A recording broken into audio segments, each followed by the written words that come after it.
सीमा एका गरीब घरातील मुलगी. सीमाच्या वडिलांना खूप 6 मुली होत्या. सीमा सगळ्यात मोठी मुलगी. घरात 18वी. दारिद्र्य. वडील रिक्षा चालवत होते, पण सतत दारूच्या नशेत असत. त्यांनी कधीकधी दारू नशा एवढी चढत असे की त्यांना घरी जायचं पण भान राहत नसे. गावातला बरेचदा कुठेतरी दारू पिऊन पडत असत. मग गावातील कोणी बघितलं की घरी घेऊन सांगत असत. मग या मुली जाऊन वडिलांना घरी घेऊन येत असत. सीमाचे वडील चौथी मुलगी झाल्यापासून जे दारू प्यायला लागले ते आजपर्यंत. सीमा मोठी मुलगी 20 वर्षाची झाली तरी त्यांनी दारू सोडली नाही. दारू पिऊन बायकोला मारणे हे घरात रोजच चालू असे. सीमाच्या आईने लोकांची धुणी भांडी करणे, लोकांच्या घरी स्वयंपाक करण्याचा कामे करणे अशी काम करून मुलींना वाढविले असत. मुली आई वडिलांची भांडण घन बघतच मोठ्या झालेल्या असतात. आईने कष्टाने कमवून आणलेल्या पैशावर पण वडिलांचा टोळा असे. ते पैसे पण वडील कधी कधी आईकडून हिसकावून घेत असे. आई रडत असे, ओरडत असे, पण दारूच्या नशेत वडिलांना स्वतःचं भानच राहत नसे. मुली मोठ्या होत असतात. त्यांनाही आई वडिलांची रोजीची भांडणं, वडिलांचे हे वागणं आवडत नसे. पण आई बिचारी साधी असली तरी तिचं मन एक मत असे होते की मी अजून चार घरची धुणी भांडणी करेन, पण तुम्ही मुलींनी शिका. पण आईची कमाई बघता आईला ही 6 मुलींना शिकवणे जमत नव्हते. पण त्या माऊलीचे ने जिद्द सोडली नाही. ती मुलींना म्हणत असे, तुम्ही शिका. शेवटच्या एका मुलीला 7 वर्षे होऊन गेली होती तरी आईला शाळेत घालायला पैशा अभावी जमत नव्हते. आई रडत असे. मुलींना आईची हतबलता कळत असे, पण मुलींनी वडिलांपुढे काही चालत नसे. वडील असे का वागतात हे त्यांना आईने सांगितलं असतं, पण मुलींचं मत असे, बाबांनी आता आहे ते स्वीकारून दारू सोडावी ना. पण आता बाबांना दारू ही एवढी सवय झालेली असते की त्यांना दारू पिल्याशिवाय जमतच नसे. बाबा आईला मारायला लागले की मुली मध्ये पडत असत, पण बाबा त्यावेळी दारूच्या नशेत मुलींवर पण हात उचलत असत. आईने ह्या सगळ्या त्रासाला कंटाळून एकदा आत्महत्या करण्याचा प्रयत्न पण केला होता. ती गळफास घालून स्वतः या सगळ्या त्रासातून मुक्त करून घेणार होती. पण नशिबाने 3 नंबरची मुलगी, तिची तब्येत बरी नसल्याने शाळेतून लवकर घरी आली आणि तिने हा प्रकार बघितला आणि आरडाओरडा करून शेजाऱ्यांना हाक मारली आणि आई वाचली. पण ह्या प्रकारानंतर मुली खूप घाबरल्या. आईला बोलल्या, आई ग, तू असं काही केलं असतंस तर आम्ही एकटे पडलो असतो. मग बाबांनी आम्हाला अजूनच त्रास दिला असता. 6ही मुली त्या दिवशी आईला बिलगून खूप रडल्या. आईला बोलल्या, आई तू आम्हाला वचन दे की तू असं काहीच पुन्हा करणार नाही. आई पण हमसाहमशी रडू लागली. मुलींना बोलली की लग्नाला एवढी वर्ष होऊन पण माझा त्रास संपत नाही आहे, म्हणून मी स्वतःचा संपण्याचा निर्णय घेतला होता. चुकले मी. माझी पाठीमागे माझ्या मुलींचं काय ह्याचा विसर पडला. मग ह्या सगळ्या माझ्या त्रासात सीमाचं कुटुंब राहत असलेलं गाव तसं छोटं असल्यामुळे गावात नोकरीच्या काही संधी नव्हत्या. शाळा पण खूप दूर होती. सीमा आईला म्हणत असे, आई मी अजून जरा मोठी झाली की कुठेतरी नोकरी करेन, म्हणजे तुलाही आधार होईल. पण गावात नोकरीची काहीच सोय नव्हती आणि त्यात दूरच्या ठिकाणी नोकरीसाठी जाण्यासाठी पैसा नव्हता. आई कमवत असलेले थोडेफार जे पैसे असत ते बाकीच्या बहिणीच्या शिक्षणाच्या खर्चासाठी होत असत, घर खर्चासाठी लागत असत. त्यात वडील आईकडून दारूसाठी सतत तिचे बाजूला काढलेले पैसे हिसकावून घेत असत. घरची परिस्थिती वर्षानुवर्षे तशीच होती. तिची गरिबी, तेच वडिलांचे रोजचे दारू पिऊन येणे. वडील रात्र दारूच्या नशेत बडबडत असत. घरातल्या ह्या सर्व गोंधळामुळे मुलींचा अभ्यास पण नीट होत नव्हता. मुली आई रडली की नेहमी म्हणत असत, आई तू काळजी करू नकोस, आपली परिस्थिती सुधारेल. एके दिवशी सीमाचे वडील घरी येऊन सांगतात की सीमासाठी मी एक स्थळ आणलं आहे.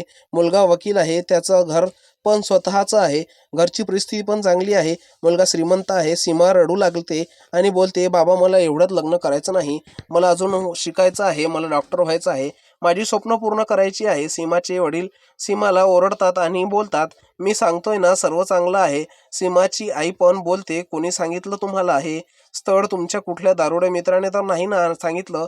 मुलीच्या आयुष्याची वाट लावू नका, तिला शिकू देत ना. सीमा खूप रडते आणि बोलते, बाबा असं करू नका, मी लहान आहे. आणि अजून पण वडील बोलतात की मला काही माहीत नाही, मी सांगतोय हे ऐकायचं. तू बाबा बोलतात, उद्या त्या मुलाने तुला भेटायला बोलावलं आहे आपल्या इथल्या जवळच्या हॉटेलवर आणि तुझ्या लहान बहिणीला घेऊन जा. त्याला आधी तुझ्याशी बोलायचं आहे. मग लग्नाचं ठरवूया असं तो बोलतो आहे. उद्या कुठलीही नाटक न करता सरळ त्याला भेटायला जायचं. सीमा रडतच असते. वडील बाहेर निघून जातात. मग आई पण सीमाला समजावते की एकदा भेट. तरी ते एवढे बोलतायत तर सीमा रडत का होईना आईचं ऐकून तयार होते. सीमा दुसऱ्या दिवशी हॉटेलमध्ये त्या मुलाला भेटायला जाते. त्याला बघूनच सीमा अवाक होते. सीमापेक्षा खूपच वयाने मोठा दिसत होता. मुलगा सीमापेक्षा 10 वर्षांनी मोठा असतो. सीमा 20 वर्षाची तर तो मुलगा 30 वर्षाचा असतो. सीमा त्याला बोलते, मला लग्न नाही करायचे, मला डॉक्टर व्हायचे आहे, मला माझ्या वडिलांची जबरदस्ती इथे पाठवले आहे. तर तो मुलगा बोलतो, अगं हो, आल्यापासूनच तूच बोलते आहेस, माझं जरा ऐकून तरी घेशील का? मग तू तुझ्या निर्णय घेतो, सांगू लागतो आणि त्याचं नाव अमर असतं. अमर सांगतो, माझे आई वडील मी 18 वर्षाचा असताना एका कार अपघातात वारले. तेव्हा माझी बहीण 15 वर्षाची होती आणि मी 18 वर्षाचा होतो. मी नुकतीच 12वीची परीक्षा पास झालो होतो. आपल्या घरी मी, आई वडील, आजोबा आणि माझी लहान बहीण असे चौघे होतो. आई बाबा वारल्यानंतर आजोबांनी हातरून धरलं. ते अगदी शेवटपर्यंत 3 वर्षांनी ते वारले. घरची सर्व जबाबदारी माझ्यावर आली होती. पण एक चांगलं होतं की आई-बाबांची सेव्हिंग्ज खूप होती. आजोबा पण गव्हर्नमेंट जॉबमधून रिटायर्ड होते, त्यामुळे त्यांना बऱ्यापैकी पेन्शन होती आणि आई-बाबा चांगले नोकरीला असल्यामुळे घरची परिस्थिती तशी चांगली होती. कालांतराने मी शिकलो, वकील झालो. छोट्या बहिणीचं एका मुलांबरोबर प्रेम होतं. नशिबाने तो मुलगा एक चांगल्या घरातल्या नसल्यामुळे मी त्याचं स्वखुशीने लग्न लावून दिलं. हळूहळू माझंही लग्नाचं वय होत चाललेलं होतं. बहिणीचं लग्न झाल्यापासून मी घरात एकटाच राहत होतो. माझं वय होत आलं होतं. मग म्हणून मी लग्नासाठी एका विवाह मंडळात नाव नोंदवलं होतं. 2 महिन्यांनी तिथून एक स्थळ आलं.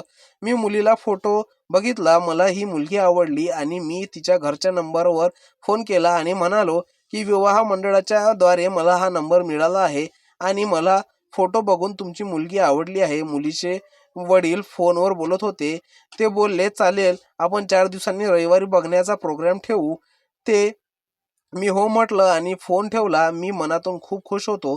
मी रविवारी मुलीला बघण्यासाठी गेलो. मुलगी जास्त गोरी नव्हती, सावळीच होती, पण नाकी डोळी छान होती. मला आवडली मुलगी. पण त्या दिवशी जास्त काही ती बोलली नाही. माझ्याशी जास्त काही अपेक्षा नव्हत्या. 2 दिवसांनी मुलीकडचे माझं घर बघायला आले होते आणि मुलीचे 2 भाऊ वडील घर बघून गेले आणि 4 दिवसांनी तिच्या वडिलांनी कळवलं की आमचा होकार आहे. मला पण खूप छान वाटलं. पुढच्या महिन्याचा त्यांनी लग्नाचा मुहूर्त काढला आणि साखरपुडा लग्नाच्या 3 दिवस आधी करायचं ठरलं. मी आता लग्न ठरलं म्हणून मुलीच्या वडिलांना बोललो की मला मुलीला एकदा भेटायचं आहे. ते बोलायला लागले, अहो, असं आमच्यात चालत नाही. साखरपुडा पण झाला नाही आहे अजून. पण मी बोललो की एकदाच भेटून बोलायचं आहे. तो नाही करता करता मुलीचे बाबा तयार झाले. मुलीचे नाव राखी होते. ती मला भेटायला आली 2 दिवसांनी, पण खूप कमी बोलत होती. मीच सगळं बोलत होतो. तिला विचारत होतो, तुझ्या आवडी-निवडी काय आहेत? तुला मी आवडतो नाहीतर ती हो होच करत होती. मी तिला विचारलं, पण तू बोलत का नाही आहेस जास्त? तर ती म्हणाली की पहिल्यांदा मी अशी कुणाला तरी हॉटेलमध्ये भेटायला आली आहे, त्यामुळे कसं तरीही वाटतंय. मग मी पण म्हटलं, लाजत असेल तर नाश्ता करून आम्ही हॉटेलमधून निघालो. मी घरी आलो. छोट्या बहिणीला फोन करून बोललो की ती मुलगी बोलत नव्हती जास्त, तर ती पण म्हणाली लाजत असेल. मग बहीण बोलली की माहेरी येते 15 दिवस लग्नाच्या तयारीसाठी. बहीण आली. मी आणि तिने मिळून सर्व खरेदी केली. साखरपुडा ठरल्याप्रमाणे पार पडला. राखी छान दिसत होती. 3 दिवसांनी लग्न होतं. आदल्या दिवशी हळद लावली गेली. मी छानपैकी स्वतःला सूट शिवून घेतला होता. बहीण आणि तिचा नवरा दोघं पण सर्व जातीने लक्ष घेऊन मदत करत होते. साखरपुड्यानंतर 3 दिवसांनी लग्न होतं म्हणून बहिणीचा नवरा पण मदतीला माझ्याच घरी राहिला होता. लग्नाचा हॉल माझ्या घरापासून तसा जवळच होता. माझ्याच एका मित्राचा हॉल होता तो, त्यामुळे कन्सेशन मध्ये सर्व भांडं वगैरे पडणार होतं, त्यामुळे तोच ठरवला होता. लग्नाच्या दिवशी सकाळी आम्ही सगळे तयार होऊन हॉलवर पोहोचलो. मुलीकडचे आले होते. नुकतेच सर्व तयारी झाली होती. दुपारी 11:30चा मुहूर्त होता. लग्नाच्या आणि 10:15च्या दरम्यान हॉलमध्ये खूप गडबड गोंधळ चालू झाला आणि मुलीचे वडील तिच्या आई बहिणींना ओरडत होते. सर्व पाहुणे काय झाले करू लागले. मलाही समजेना काय चालू आहे, म्हणून मग मी बहिणीला म्हणालो की तू तुझी तयारी कर, मी बघते. बहीण बाहेर आली. गेली तर समजले की राखी पळून गेली होती. हॉलमधून बहीण घाबरली आणि मला सांगत आली, सगळीकडे एकच गोंधळ चालला होता की नवरी मुलगी पळून गेली. असा हॉलमध्ये नुसता गोंधळ चालू होता. मी पण रूममध्ये माझी तयारी करत होतो. मी धावतच बाहेर गेलो.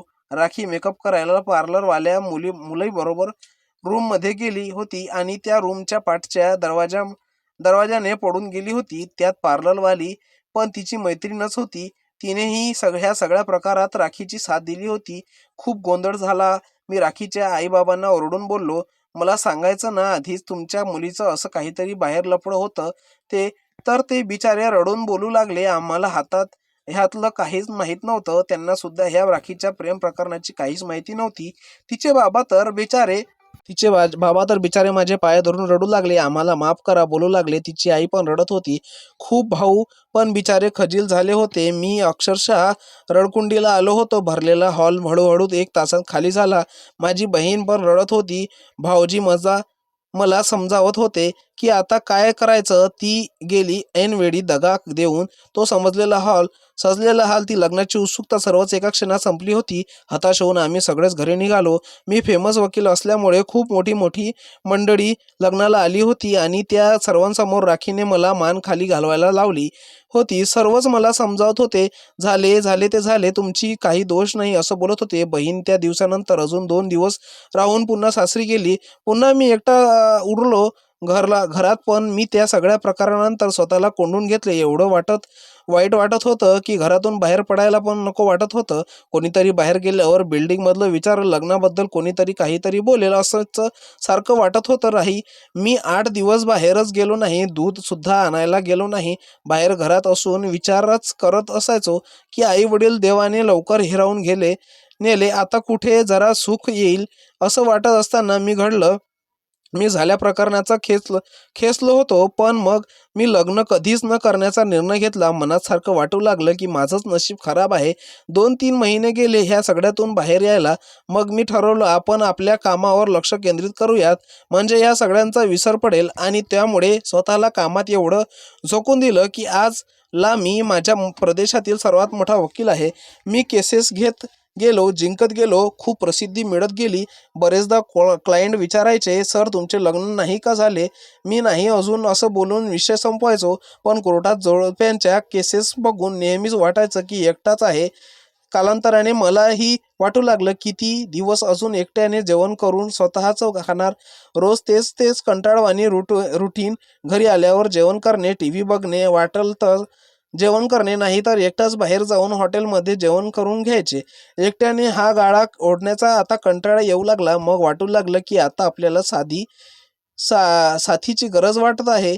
नाही नाही आहे, पण उतारवयात कोणाची तरी साथ असावी असं वाटू लागलं. पण ह्या सगळ्यात लग्नाचं वय निघून गेलं होतं आणि एक दिवस तुझे एक दूरचे नातेवाईक माझ्याकडे एक केस घेऊन आले होते. त्यांची केस संपेपर्यंत त्यांची आणि माझी चांगलीच ओळख झाली होती. त्यांनी मला हेच तुझे स्थळ सुचवलं. ते बोलले, पण त्यांची परिस्थिती खूप हालाकीची आहे. 6 मुलीच आहेत. वडील खूप दारू पितात. आईचं घरकाम करून घर चालवते. म्हणून मग मी म्हटलं, की माझ्यामुळे कुणाचं तरी भलं होणार असेल तर जाऊन द्या, भेटूया त्या मुलीला. म्हणून तुला भेटायला ठरवलं. अमर बोलतो, मला तुला बघायचं यायच्या आधी खरंच तुझं वय माहिती नव्हतं. एक मुलगी लग्नाची आहे असंच फक्त मला तुझ्या नातेवाईकांनी सांगितलं होतं. मी मुलगी बघायला यायला पण तेवढ्या मनापासून तयार नव्हतो. पण मग म्हटलं एकदा भेटून तर बघू आणि तुला भेटायला आलो. पण तू आल्या आल्या माझं काहीच ऐकून घेता तुझी बडबड चालू केलीस. मला मान्य आहे तुला शिकायचं आहे, डॉक्टर व्हायचं आहे. पण एक सांगू का, एकतर तुमचं गाव खूप आडगाव आहे, त्यामुळे त्याच सुधारणा व्हायला बरीच वर्ष जातील. त्यात नोकरीसाठी कुठे लांब राहणे तुला शक्य नाही. घरी वडील आईला खूप त्रास देतात. पैशाची तंगी आहे घरात. असं असताना तू डॉक्टर कशी होणार. आता निर्णय पूर्णपणे तुझा असेल. तू सगळ्या बाजूने विचार करून 8 दिवसात मला तुझा निर्णय कळव. हो नाही, जे काही असेल ते मी माझा फोन नंबर देतो तुला, त्याच्यावर कॉल करून कळव. सीमा घरी आल्यावर आईला हे सगळं सांगते. आई पण म्हणते, अगं सीमा 10 वर्षाचं असतं. तुम्हा दोघात खूप होतंय ना. मला काही हे योग्य वाटत नाही. आहे. सीमा बोलते, आई मी विचार करून तुला संध्याकाळी सांगते. सीमा खूप विचार करते आणि शेवटी लग्न करण्याच्या निर्णयापर्यंत पोहोचते. सीमा 3 दिवसांनी अमरच्या फोनवर कॉल करून सांगते की मी लग्नाला तयार आहे. तुम्ही घरी येऊन आई बाबांशी बोला. लग्नाच्या तारखेबद्दल अमर पण खुश होतो आणि बोलतो, मी परवा माझ्या ताई आणि भावोजींना घेऊन लग्नाची बोलणी करायला येतो. अमर त्यांच्या बहिणी भाऊजींना बरोबर सीमाच्या घरी येतात आणि लग्नाची बोलणी होते. अमर बोलतो, मला वाटतंय की आपण लग्न थाटामाटात न करता सरळ कोर्टात करावं. त्याने उगाचच तुम्हाला पण असं मनातून वाटणार नाही की आमची परिस्थिती नव्हती तरी मला लग्न थाटात करायचं आहे असं बोलून पेचात टाकलं. खरोखर मलाही जास्त तामझाम करायचा नाही आहे. आपण लग्न कोर्टात करू आणि दुसऱ्या दिवशी लग्नाच्या पूजेला सर्व नातेवाईकांना आमंत्रण देऊ. सर्वांना हा निर्णय पटतो आणि 8 दिवसांनी अमर आणि सीमाचं लग्न होतं. सीमाचा नव्या घरी गृहप्रवेश होतो. सीमाला घर बघून खूप छान वाटतं. 2 BHK होता, मोठा फ्लॅट असतो. सीमा खूप खुश होते घर बघून. अमर लगेचच सीमाला बोलतो, मी घर माझ्या पद्धतीने लावलं आहे. आता तुम्हाला आवडेल तसं सगळं नीट जागेवर लावून घ्या. अमरचं वाक्य ऐकून सीमा मनोमन आनंदी होते. पूजेला अमरची मित्रमंडळी येतात. त्याच्या बहिणीचे सासू सासरे पण येतात. बहीण अजून 1 दिवस राहून आपल्या सासरी जाते. मग सुरू होतो सीमा आणि अमरचा सुखी संसार. अमर 2 दिवसांनी सीमाला मॉलमध्ये घेऊन जातो आणि बोलतो, तुला आपल्या घरासाठी काही हवं असेल किंवा किचनमधलं काही सामान हवं असेल तर बिनधास्त घे. इथे सीमा तो मॉल बघूनच हरवून जाते. ती तिच्या गावाबाहेर पण कधी जास्त गेलेली नसते. सीमा कसतर थोडं सामान घेते आणि लगेचच अमरला निघूया बोलते. 8 दिवसांनी अमर सीमाचं एका कॉलेजला ॲडमिशन करून देतो आणि सीमाला बोलतो, तुला मी रोज कॉलेजला सोडत जाईन. सीमा बोलते, अहो मला इथली काहीच माहिती नाही आहे. मी कसं मॅनेज करणार? अमर बोलतो की मी आहे ना, मी सांगेन तुला सगळं. जमेल ग तुला हळूहळू. सीमा कॉलेजला जाऊ लागते. अमर सीमाला 1 महिन्याची तिच्या माहेरी घेऊन जातो आणि तिच्या वडिलांना सांगतो की मी तुमचं व्यसनमुक्ती केंद्रामध्ये नाव नोंदवलं आहे. तुम्हाला सुधारायचं आहे. आता 3 महिन्यांनी तिकडून छान सुधारून घ्यायचं आणि आता इथे एवढं या खोलीत राहायचं नाही. तुम्ही सगळ्यांसाठी एक शहरात घर बघितलं आहे, तिथे राहायचं. सीमाची आई बोलते, हो जावई बापू नको एवढं सगळं. जागा बदलली की मुलीची शाळा पण बदलावी लागेल. अमर बोलतो, पण हे न करतो ॲडमिशनच. सीमाची आई बोलते, अहो माझी सगळी घरकामं इथे आहेत. तर अमर बोलतो, अहो 3 महिन्याचा तर प्रश्न आहे. बाबा एकदा नीट होऊन आले की ते त्यांची रिक्षा चालवतील रोज, मग सगळंच व्यवस्थित होईल आणि तुम्हाला ह्यात तुमच्या मुलाची मदत का नको वाटते? मी तुमचा मुलगाच आलोय. आता मुली पण बोलतात, आई भाऊजींच ऐक ना, आपण छान चांगल्या ठिकाणी राहायला जाऊया. मग हो नाही करत सीमाची आई पण तयार होते आणि मग सीमाच्या घरचे अमर सांगितलेल्या ठिकाणी शिफ्ट होतात. अमर आणि सीमा पण छान संसार करत असतात. सीमा पण शिकत असते. सीमाच्या सगळ्या बहिणीचं पण अमर चांगल्या शाळेत ॲडमिशन घेऊन देतो. सीमाचे वडील 3 महिने व्यसनमुक्ती केंद्रातून राहून येतात. दारू पूर्णपणे सोडलेली असते. त्यांनी 15 दिवसांनी ते आपली रिक्षा चालवायला जायला लागतात. सीमाच्या घरची पण परिस्थिती सुधारते. सीमाच्या घरच्यांना तर अमर आपल्या सर्वांच्या आयुष्यात देवच बनून आला असं वाटतं. असं सीमाच्या बहिणीचं पण हळूहळू मोठ्या होत असतात, शिकत असतात. कालांतराने सीमा डॉक्टर होते. अमर त्याचा शब्द खरा करतो. सीमाला डॉक्टर करतो. तिला जवळच्या एरियामध्ये एक छोटासा दवाखाना काढून देतो. लग्नाला 7 वर्ष होतात आलेली असतात. सीमा अमरला बोलते, आता आपण मुलाचा विचार करूया. अमर पण हो बोलतो. सर्वच अगदी सुखात छान चाललेलं असतं. 1 वर्षाने सीमा गरोदर राहते. अमर पण खुश होतो. सीमा 9 महिन्याची एका गोडसं मुलाला जन्म देते. सगळेच खूप आनंदी असतात. मुलाचं नाव आशय ठेवण्यात येतं. सगळ्या मावश्या आजी आजोबा बाळाचे खूप लाड करत असतात. आशय हळूहळू मोठा होत असतो. आता 5वीला असतो. कालांतराने सीमाच्या 2 बहिणीला चांगल्या नोकरीला लागतात. अमर वकील असल्यामुळे त्याच्या बऱ्याच ओळखी असतात. त्या ओळखीतूनच तो सीमाच्या 2 बहिणीला नोकरीवर लावतो. पण म्हणतात ना, सगळं छान चाललेलं असलं की काहीतरी विपरीत घडतं. तसं अमरचा एके दिवशी मोठा ॲक्सिडेंट होतो. एका मोठ्या टेम्पोने त्याच्या गाडीला धडक दिलेली असते. घरी फोन आल्यावर सीमाची अवस्था खूपच वाईट होते. सीमा पटकन हॉस्पिटलला जाते. अमरची अवस्था खूपच वाईट असते. सीमा डॉक्टरला भेटते. डॉक्टर बोलतात की आम्ही आमच्या परीने पेशंटचा जीव वाचवण्याचा प्रयत्न करत आहोत. अमरच्या मेंदूला खूप मार लागलेला असतो.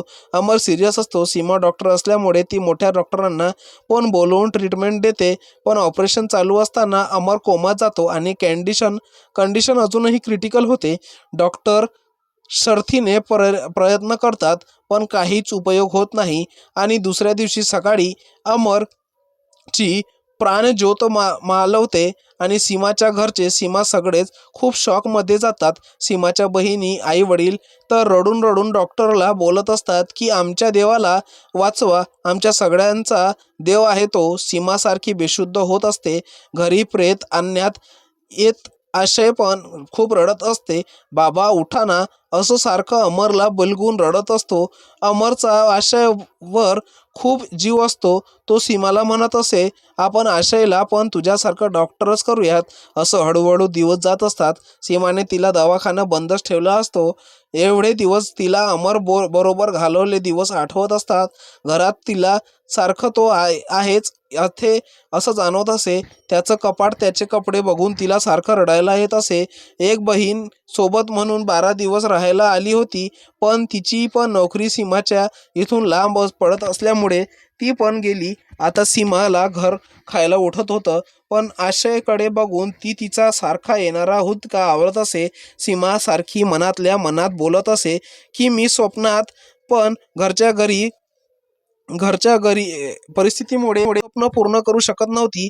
मी माझे डॉक्टर होण्याचं स्वप्न अमरने पूर्ण केलं. माझ्या माहेरची परिस्थिती जी कधीच वडिलांच्या दारू पिण्याच्या सवयीमुळे सुधारली नसती ती अमरने 3 महिन्यातच सुधारली. माझ्या 5ही बहिणीचे चांगलं शिक्षण केलं. सगळं चांगलं झालं. अमर खरोखरच आमच्या सर्वांच्या आयुष्यातील देवाने पाठवलेलाच देवदूत होता.